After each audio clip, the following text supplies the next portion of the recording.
Hi friends, ఈ video నచ్చినట్లయితే like చేయండి, సబ్స్క్రైబ్ చేయండి. మళ్ళీ మాలిని వాళ్ళ దగ్గరికి అరవింద, గౌతమ్ వాళ్ళు వస్తూ ఉంటారు. ఇంతలో అక్కడికి అరవింద్ అయితే మాలినిని చూసి, ఏంటి మాలిని, నేను నీకు చెప్పింది అర్థం కాదా?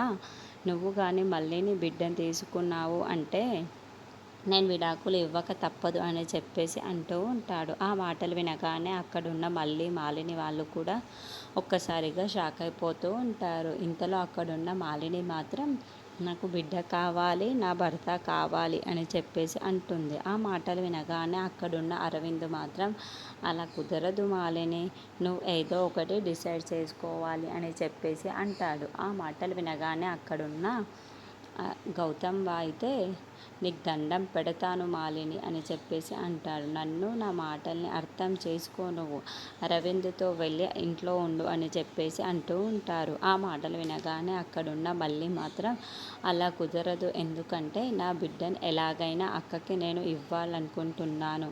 వాళ్ళ అమ్మ దగ్గర ఉంటే మాత్రం నేను మా అక్కని ఇవ్వదలుచుకోలేదు, అందుకే నేను ఎలాగైనా నా బిడ్డను మా అక్కకు ఇచ్చే తీరుతాను అని చెప్పేసి అంటుంది.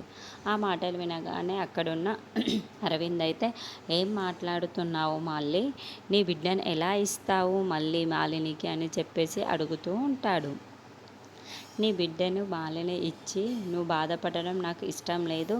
ఎందుకు ఎందుకు మన కుటుంబాల మధ్య ఘర్షణలు వస్తాయి, అంత అవసరమా అని చెప్పేసి అరవింద అంటూ, ఆ మాటలు వినగానే అక్కడున్న మళ్ళీ మాత్రం, లేదు, నా బిడ్డను ఎలాగైనా నాకు పుట్టిన వెంటనే నేను ఇచ్చి తనని సంతోష పెట్టాలి అని చెప్పేసి అంటుంది. ఆ మాటలు వినగానే అక్కడున్న అరవింద్, గౌతమ్ వాళ్ళైతే, మిమ్మల్ని మార్చడం మా వల్ల కావట్లేదు, ఎలా జరుగుతుందో అలాగే జరగని, నేను మాత్రం నా బిడ్డ కోసం ఎలాగైనా న్యాయ పోరాటం చేస్తాను అని చెప్పేసి గౌతమ్ అంటూ ఉంటాడు.